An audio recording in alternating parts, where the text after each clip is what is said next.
April 15, 2016, 1:15 a.m. Early Friday morning, on a flight back from a show in Minneapolis, Prince became unresponsive. His private jet makes an emergency landing at Quad City International Airport in Moline, Illinois. Prince is hospitalized and receives naloxone, a medication used to block the effects of opioids, especially following an overdose. Once he regains consciousness, Prince checks out, going against medical advice.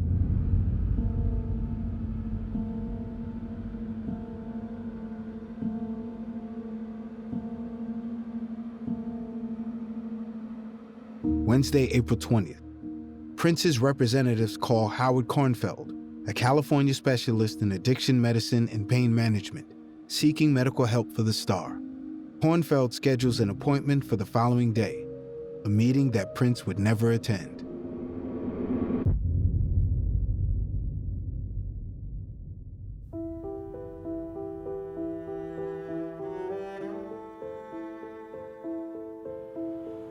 Prince Rogers Nelson was born in Minneapolis on June 7, 1958, the son of jazz singer Matty Della and pianist and songwriter John Lewis Nelson. The 70s took rock and roll into a new dimension, with huge artists such as David Bowie, Elton John, and Fleetwood Mac dominating the scene.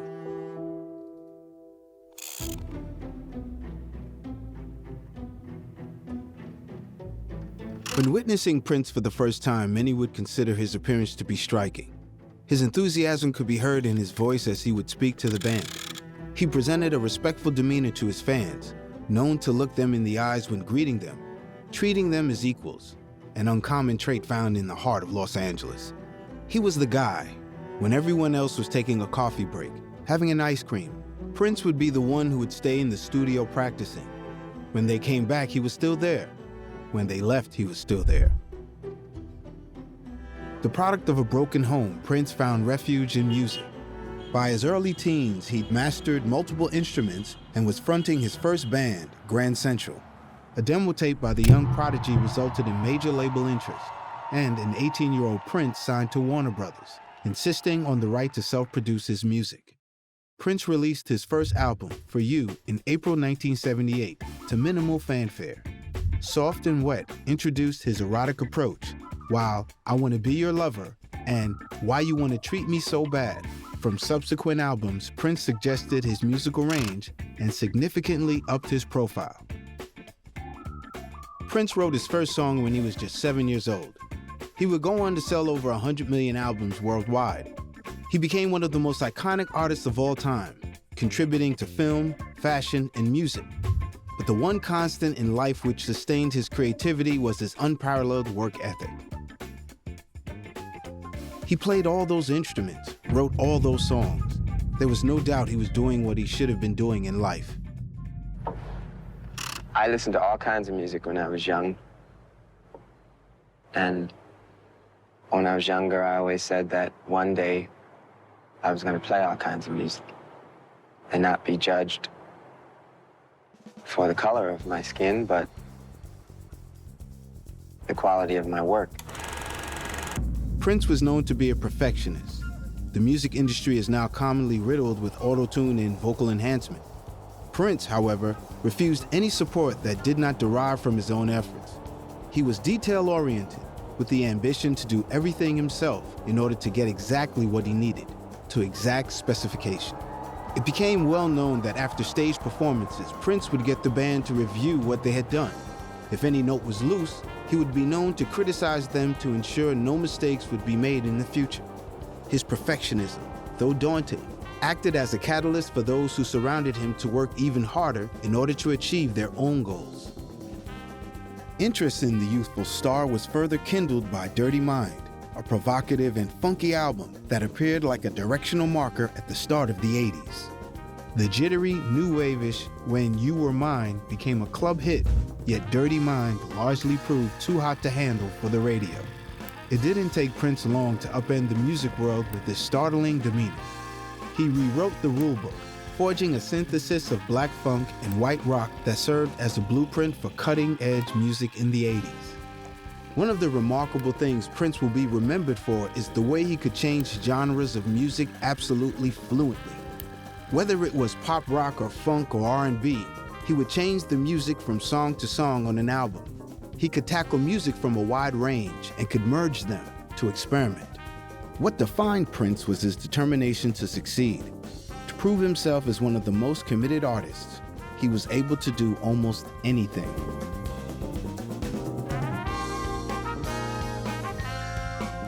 Prince made dance music that rocked and rock music that had a bristling, funky backbone. From the beginning, Prince and his music were androgynous, sexy, and provocative. His colorful image and revolutionary music made Prince a figure comparable in paradigm-shifting impact to Little Richard, James Brown, and Jimi Hendrix. Malcolm Gladwell popularized the theory. 10,000 hours are needed to master a skill. For a dedicated artist, working with professionals and being taught in a rigorous manner is the key to reaching one's full potential. Prince's work ethic was the encapsulation of this unyielding ability to keep going and self-criticize. Not only did he release a series of groundbreaking albums, he toured frequently, produced albums, wrote songs for many other artists, and recorded hundreds of songs that still lie unreleased in his vaults. I was leaving school, and I looked down and I seen this guy go in front of me. And he was a shorter type guy, I didn't know. Then down the line I figured out, and we used to call him Skipper. That was the only name I knew him by until after he made his album. The one time I really noticed was that when I would always see Prince playing the keyboard, right? And I thought he was a keyboardist, right? Then all of a sudden, he got off the keyboard and sat on the side of the stage and started playing Carlos Santana.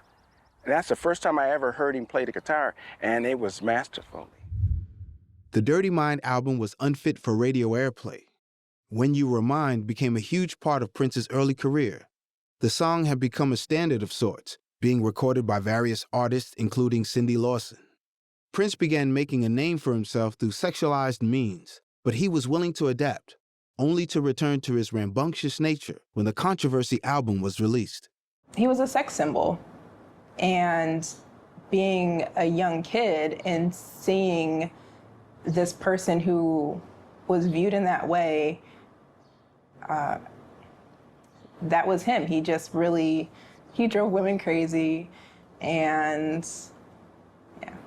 Prince's looks takes components from Mark Bolan, David Bowie, and many other glam rock artists, which had become so iconic during the time. Prince would merge this style with his own funk influences. Both David Bowie and Mark loved funk, jazz, and Motown R&B, giving the genres a white British spin. Prince, however, coming from the middle of America and being African American, allowed his music to be more authentic, and yet still familiar to many listeners because of the already established musicians before him. Prince was so adamant to learn music that from a young age, his teacher would often find him standing outside of the band room before they got there. He wanted to start playing and was exceedingly passionate, staying late after school to be around music as much as possible. With each album he released, Prince showed remarkable stylistic growth and musical diversity, constantly experimenting with different sounds, textures, and genres. Occasionally, his music was inconsistent, in part because of his eclecticism, but his experiments frequently succeeded. No other contemporary artist blended so many diverse styles into a cohesive whole. Early images with Prince depicted him wearing high heels, mascara, and androgynous clothing on stage. This was a remarkably brave thing for the time. He didn't have a #1 hit to back him up. He wasn't yet cemented as a superstar. Nevertheless, he was putting his public image at a very high risk. In the early 80s, people were not so forgiving on gender-bending personas. Black men during this period were seen as hyper-masculine, such as what was depicted in the rising rap scene. Prince was a smaller, diminutive person who would wear ruffles and lace, but he pushed boundaries from the very beginning. Not just in terms of his style of music, which crossed all genres, but also gender perception.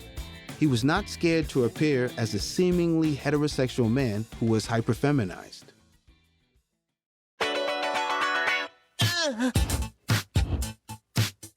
Prince was unique, and so was his style. Now the first ever exhibition showing his outfits and instruments is opening, and it's in London. For his sister, it's a proud moment. I was so happy, you know, to see someone be a child and dream to be something, and then they make it a reality, and on such a wonderful level. It's amazing, and I'm so happy that everyone gets to come out and see exactly what my brother wanted them to see. He saved all of this for them.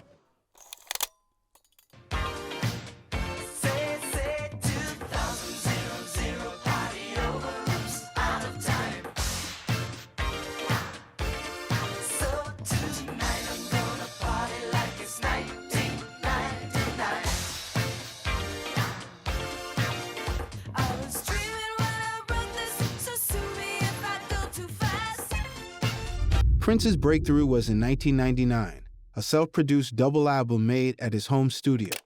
He'd toned down, if not tamed, the hardcore sexuality and the longish, danceable tracks that appealed to disco and new wave fans alike. Whereas many saw divines in culture, in terms of everything from musical preferences to skin color, Prince forged a party-minded unity around the various audiences' shared interest in dance, music, sex, and romance. Those were the priorities outlined in DMSR, one of 1999's key tracks. The album launched 3 major singles: Little Red Corvette, 1999, and Delirious.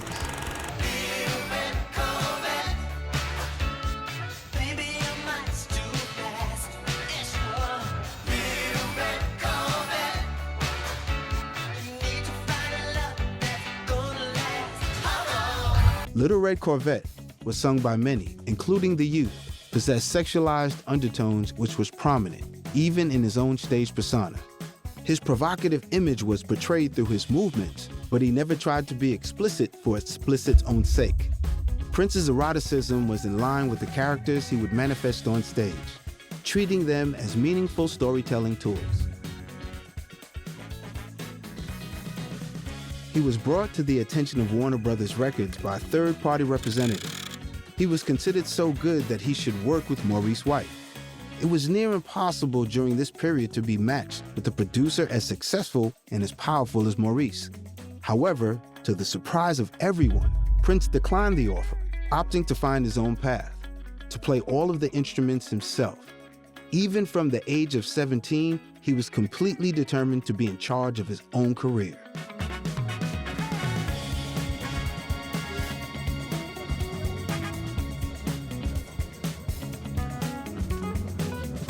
During 1981, it was highly likely that nobody but the clerks in the record stores knew who Prince was. Eventually, word would spread, first from hardcore music enthusiasts to Rolling Stones magazine. Eventually, Prince's name would snowball through word of mouth.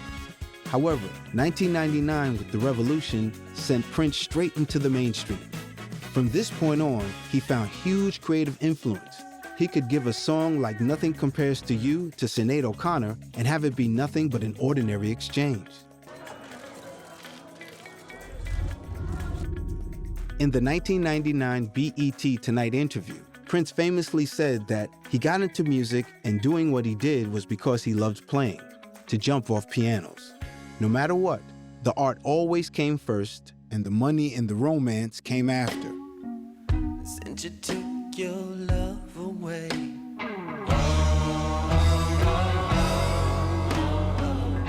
I go out every night and sleep all day. Prince opened for the Rolling Stones in the Los Angeles Coliseum. In a surpassing turn of events, he was actually booted off. An unexpected occurrence, as not too long after, people would be begging to get tickets to a Prince performance. 2 things happened that day. The first, he was doing a lot of songs the audience didn't know since they were Rolling Stones fans. The second reason was because the heat was tremendous.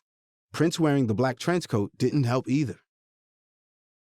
How do you think Prince's music has changed over the last couple of years? I mean, he was real commercial for a while, but this is really his own direction.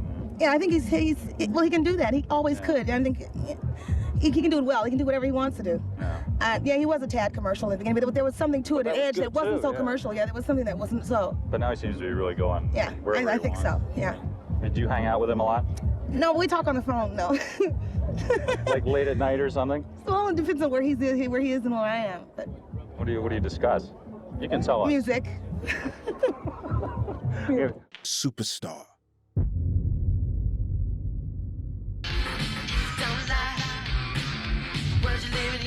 Before he created the music, he lived every bit of it. The movie, loosely based on his life story, was set in Minneapolis and his real-life hangout, the First Avenue and 7th Street Entry Club. Prince wrote The Treatment and played the lead role. The film grossed $80 million, and the album, which won Prince an Oscar for Best Soundtrack, rained hits for a year. When Doves Cry, Let's Go Crazy, and Purple Rain being the standout track. Despite the fact that Prince had a rocket launch to the top of the charts, he was not satisfied to rest and stayed relentless. He said to his management that his desire was to be in a movie. Due to his contract with Warner Brothers, they had to come up with something. The narrative of Purple Rain would go through many altercations. However, it acted as a vehicle for the artist, a storyline loosely based on Prince's own life. It shows him as a romantic partner with a troubled life who falls in love. Though hugely talented, he has a dark and complex personal life. All things that would be applicable to Prince himself. The highlight of this, Prince would go on to win an Oscar for composing and performing the best soundtrack for a film in 1984. Though critically acclaimed, the film wasn't remarkable due to the lack of acting experience or well-developed plot. The film still became iconic thanks to the music. It became an amalgamation of what represented Prince's diverse nature to break conventions and social barriers. Purple Rain is an incredible song, an anthem of sorts. It features highly apocryphal concepts in the lyrics. Prince had a real fascination at the time about the end of the world.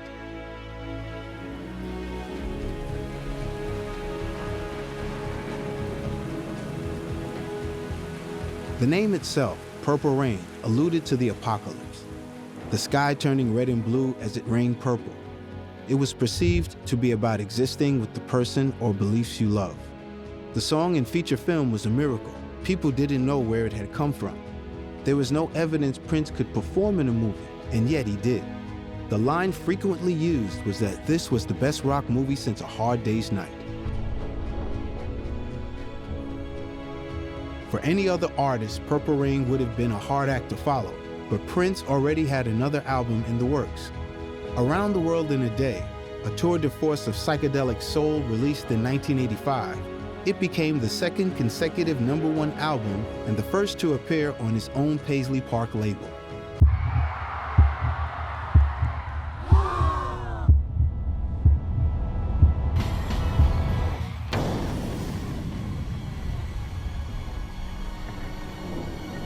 Dearly beloved, we are gathered here today to get through this thing called life.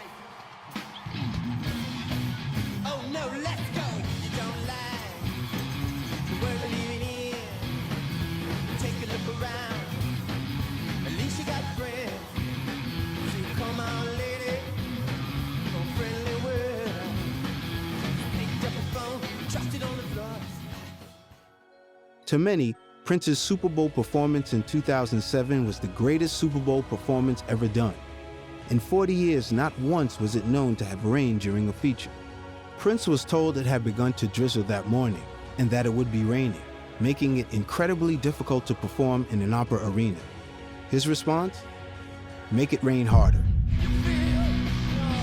You must confess. Someone getting the best.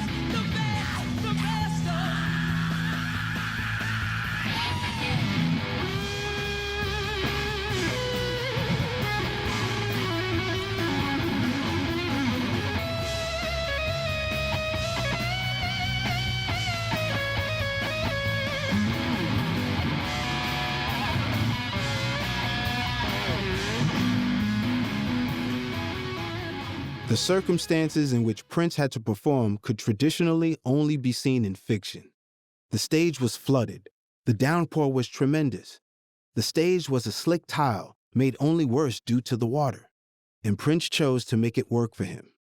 With his guitar and his powerful music behind him, it was a performance that would be remembered forever. Everybody, let me hear you.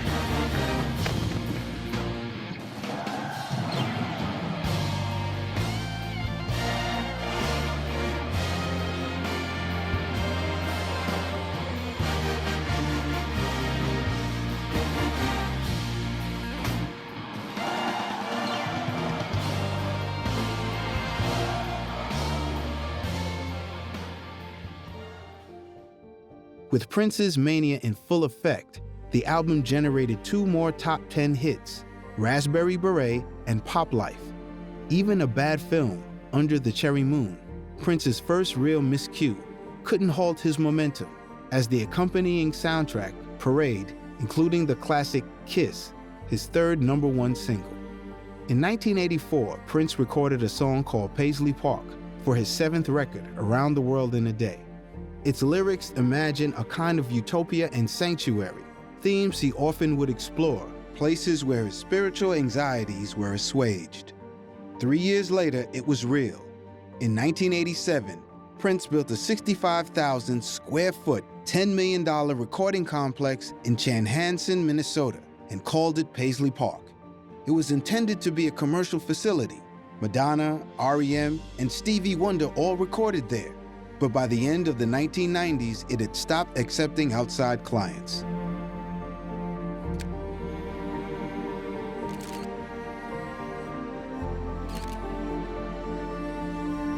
No one can quite say when Prince began living there. He wanted to establish a self-contained dominion, insulated from interference or judgment, where he enjoyed total control and his life could bleed easily into the work.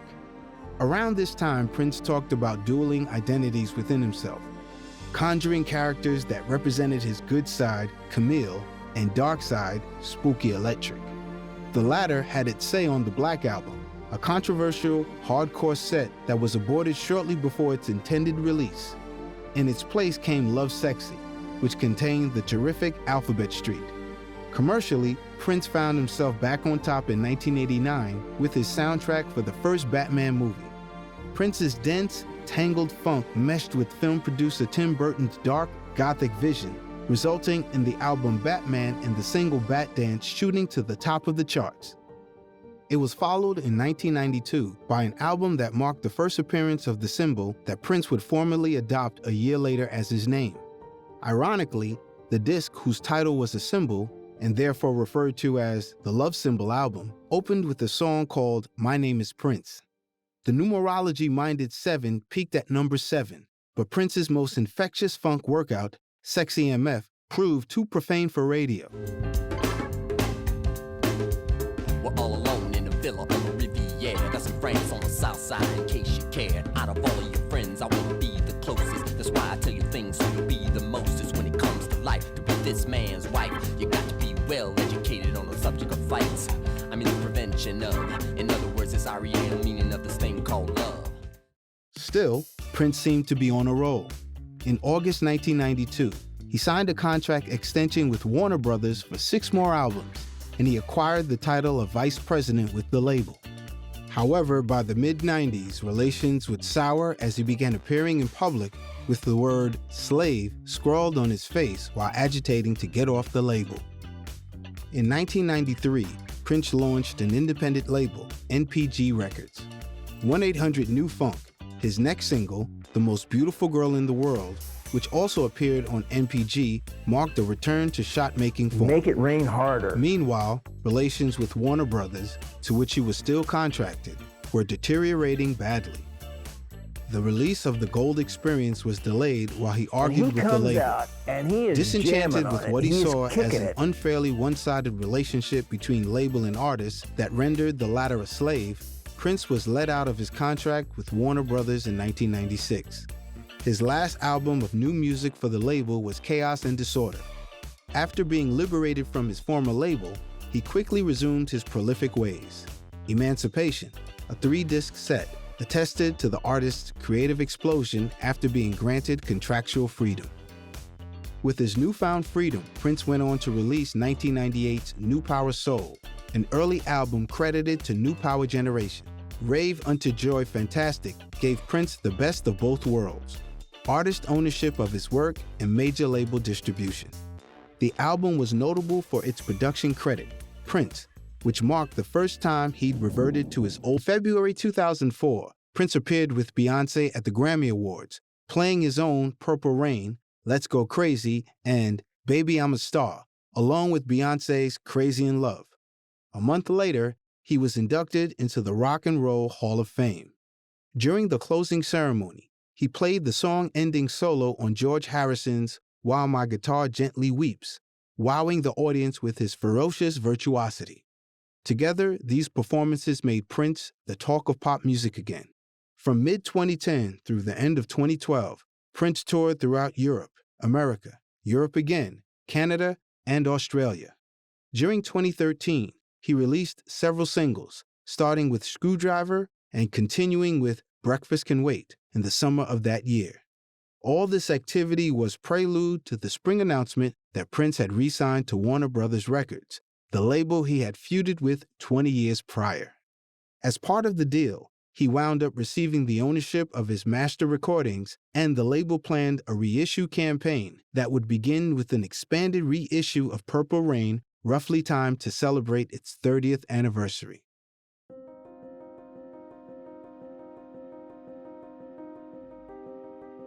The main reason Prince would be canceling shows was due to many years of over-the-top theatrics, such as knee drops and jumping from pianos.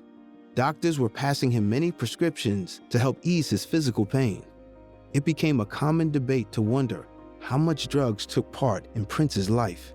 It is speculated that Prince's drug dealer, a man known as Dr. D, said he had never met anybody who had suffered as much stage fright as Prince. The man who, on one hand, needed to be greater, bigger, better than the rest, carried that vulnerability. The naked, raw insecurity which is part of the drive which made him perform. That combination of grandiosity and depression, the man who on one hand is too frightened to get on stage, but once on, is too obsessive, too driven to come off it. That combination was seen as toxic and is yet responsible for the work of so many great artists. This is the price Prince paid for creativity, the Faustian Pact. To provide an art, in return, the artist gives their life.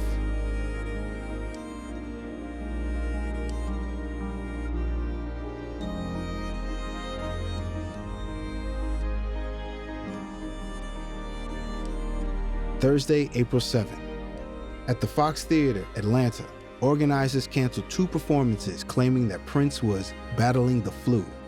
The following Thursday, Prince was back in Atlanta to make up for the missed dates.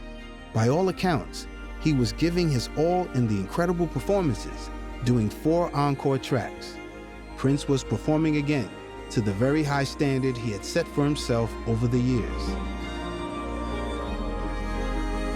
After his death, Prince's longtime friend and bodyguard Kirk Johnson told investigators that he had noticed Prince looking just a little frail, but he said he did not realize he had an opioid addiction until a week before he died.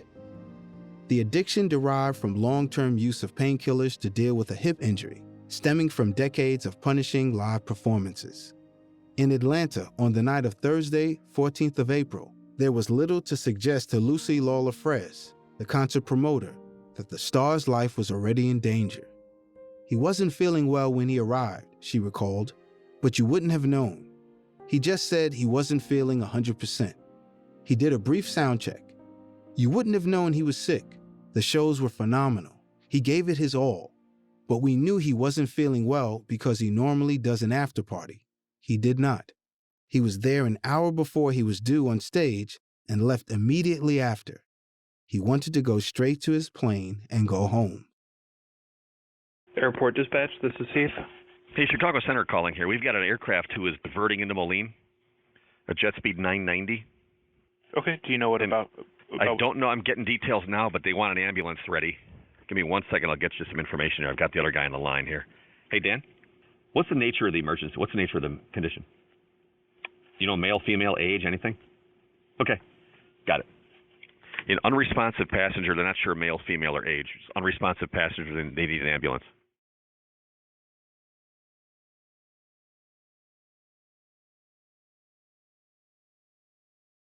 Prince was known to be a Jehovah's Witness since 2001, commonly knocking on people's doors to preach his religion.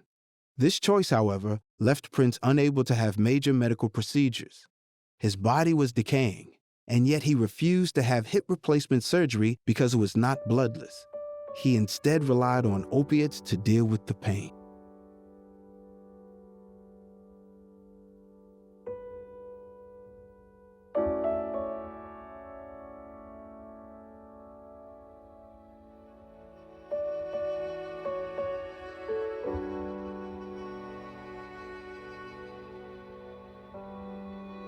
Saturday, April 16th. Prince appeared to bounce back quickly. He visited a local record shop, Electric Fetus, in support of Record Store Day. He was dressed really nice, Bob Fuchs, the store manager, said last week. I wouldn't have guessed anything was wrong. Prince shopped for about 15 minutes, picking up a half dozen CDs from Joni Mitchell to Stevie Wonder. That afternoon, Prince was also seen riding a bicycle around a suburban strip mall near Paisley Park. Outside a hair salon, nearby resident Julie Reed snapped a quick photo. After posting the photo on Facebook, Reed said her friends responded, "Wait, isn't he sick?" "Well," she said, "clearly he was feeling better." On Tuesday, April 19th, Prince's condition appeared to have deteriorated. An unnamed law enforcement official told Minneapolis CBS outlet that a doctor checked Prince at a Twin Cities hospital. Later that evening, he was spotted at a local Walgreens pharmacy near Paisley Park. On April 20th, the following day, Prince met with Michael Schillenberg, a family medicine doctor who had been practicing for nearly 20 years. Prince received an unidentified prescription, his second in a few weeks from the same doctor. It is crucial to be understood that no matter how rich you are or how famous one might be, we all have the same brain, the same nervous system, the same appetites, the same hungers, the same capacity for excess, and the same capacity for self-destruction.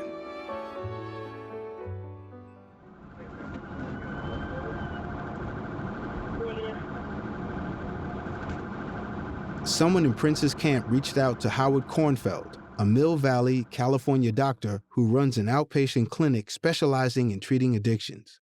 Kornfeld's son, Andrew, took an overnight flight to Minneapolis, but he was too late. On the morning of Thursday, April 21st, staffers became concerned when he reportedly missed a holistic medicine appointment. They headed to Paisley to look for Prince, and at around 9:43 a.m., 3 people discovered him in the elevator on the first level of the compound. An emergency call is made from Prince's Paisley Park mansion. 10:07 a.m. Emergency responders arrive at Paisley Park. Andrew Kornfeld told investigators that Prince was still warm to the touch. The first responders attempted CPR, but to no avail. At 10:07 a.m., Prince was pronounced dead. We begin with the sad breaking news. He was possibly the most talented, charismatic, entertaining, influential, and barrier-breaking musician of his generation. Prince, the Purple One, died today at the age of 57. The cause of death is not yet known. We do know that Prince was found unresponsive in an elevator at his estate in Minnesota, and that the last few weeks of his life were, characteristically, a bit mysterious. The last moments of Prince's life was spent in the lift in his own home. It is speculated that he had left the studio in Paisley Park, feeling fatigued. He leans against the lift. Lightheadedness takes over. Slowly, Prince slips into a coma before passing away. Carver County Sheriff Jim Olson said his deputies are equipped with Narcan, the same antidote used to revive the musician a week prior, but it was not deployed to resuscitate Prince. The addiction to opiates is a continued problem in the United States, though Prince's demeanor stood him out as a different being, not a human, but something more, a symbol. And yet it was the very same sort of drugs that many others would use that would be the ones to lead to his death. To have something so common and widely dispersed affect someone who was seemingly on top of the world was a shock to many. It was known to Prince's close friends that though Prince was an icon and grandiose on stage, on one-on-one, Prince was unbelievably ordinary and compassionate. He would take care of his friends and always show an interest in the lives of others. The massive outpour of public grief represented Prince's irreplaceable nature and how he touched so many hearts. I remember reading a headline today that said that they had found a body in his home, but people were quick to say, oh, well, that doesn't mean it's him, guys, like everyone calm down. And so I was kind of thinking, oh yeah, it's not Prince. They would have said, if it was Prince, they would have said Prince. But when they said, no, Prince is dead,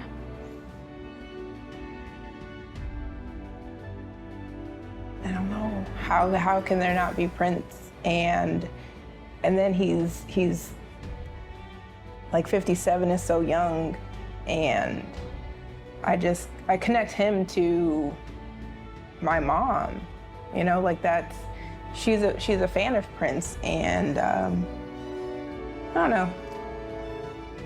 You just feel like someone that has been there all your life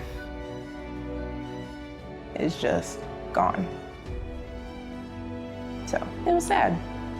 You're gonna miss the music, you're gonna miss everything he is, but you're also, you realize how much a part of your life someone is, you know, when they're no longer there.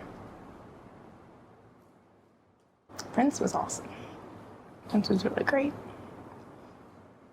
Prince was all about us being like part of his journey. He appreciated his fans, I think, more than any other artist today. I love that Minneapolis came together as quickly as it did to celebrate his life, because he would have wanted this. He would have wanted an all-night party, people coming out and really showing their appreciation for him.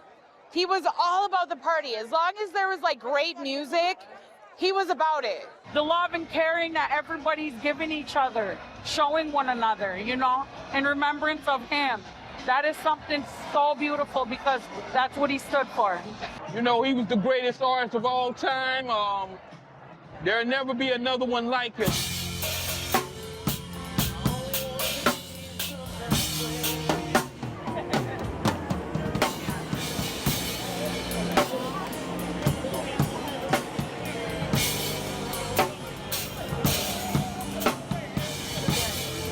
Right, exactly.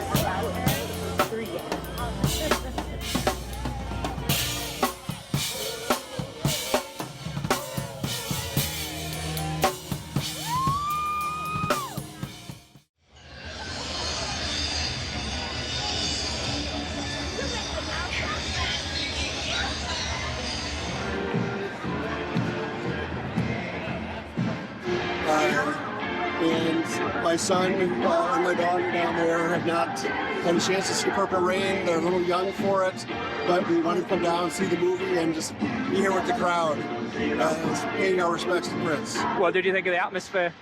It was phenomenal. You know, the music was cranked before the movie. Everybody was dancing, singing along. It was wonderful. I can't. I just can't.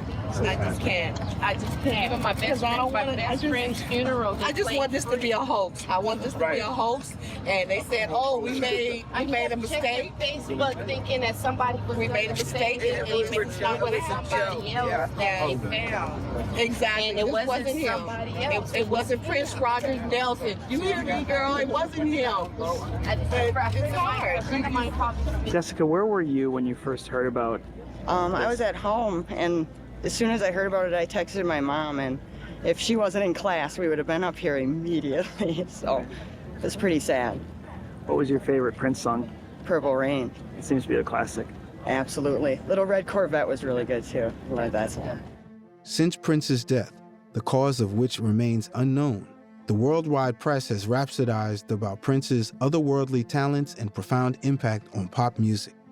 The 7 Grammys, the Golden Globe, the Academy Award, the virtuosic mastery of every instrument he encountered, the mythic persona he cultivated, and the singular and revolutionary artistic vision he possessed that transcended race, culture, and sex.